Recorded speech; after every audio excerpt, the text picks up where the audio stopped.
ಈಗ ನಮ್ಮ ಕಾರ್ಯಕ್ರಮನ ಒಂದು ಐಟಮ್ ಸಾಂಗಿಂದ ಅಫಿಷಿಯಲ್ ಆಗಿ ಶುರು ಮಾಡೋಣ. ನಿನ್ನ ನೋಡಕ್ಕ ಬಂದನಿ ಬಾಬಾ, ನನ್ನ ಶಿಷ್ಟರು ಬಾಯ್ ಫ್ರೆಂಡ್ ನೀವಾ, ಗ್ಯಾಪ್ ಯಾಕ ಇಟ್ಕಂತೀರಿ ಯಾತ್ಯಾಕ ನಿಂತ್ಕೋವಲ್ರಿ, ಕಿಸ್ಸು ಕೊಡ್ರಿ ಒಂದ ಸರತಿ take it Pushpavathi, take it Pushpavathi. ಆಯ್ತಾ ಶೇಖು? ಆಯ್ತಲ್ಲ, ಮದುವೆ ರಿಸೆಪ್ಷನಲ್ಲಿ ನೋಡಿದ್ರಲ್ಲ, ಇದಕ್ಕೆ ಮಾಡಿತ್ತಾನೆ ಡ್ಯಾನ್ಸ್ ನಾವು. ತಾಳಿ ಕಟ್ಬೇಕಾದ್ರೆ ಕೈ ನಡಗ್ಲಿಲ್ವಾ? ಅದೊಂದು ದೊಡ್ಡ ಒಂದು ಮಿನಿ ಎಪಿಸೋಡ್ ಆಗೋಯ್ತು ತಾಳಿ ಕಟ್ಟೋ ಟೈಮಿಗೆ. ನನಗೆ ಹೇಳಿದ್ರು ನಮ್ಮದ್ರಲ್ಲಿ ಹುಕ್ ಹಾಕೋದು ನಾವು.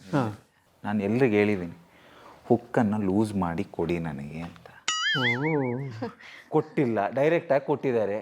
ಅಲ್ಲಿ ಕಟ್ಟು ಹಾಕು ಅನ್ನೋ ಅದು ಓಪನ್ ಆಗಿಲ್ಲ ಹುಕ್ಕು, ನಾನು ಹೇಗೆ ಹಾಕ್ಲಿ? ಸ್ವಲ್ಪ ಟೆನ್ಷನ್ ಆಯ್ತಲ್ಲಿ. ಒಂದು ಹುಕ್ಕಿನ ಕತೆ. ಕರೆಕ್ಟ್ ಆಯ್ತು. ಒಟ್ಟಿನಲ್ಲಿ ಹುಕ್ಡ್ for life. Hook for life, correct.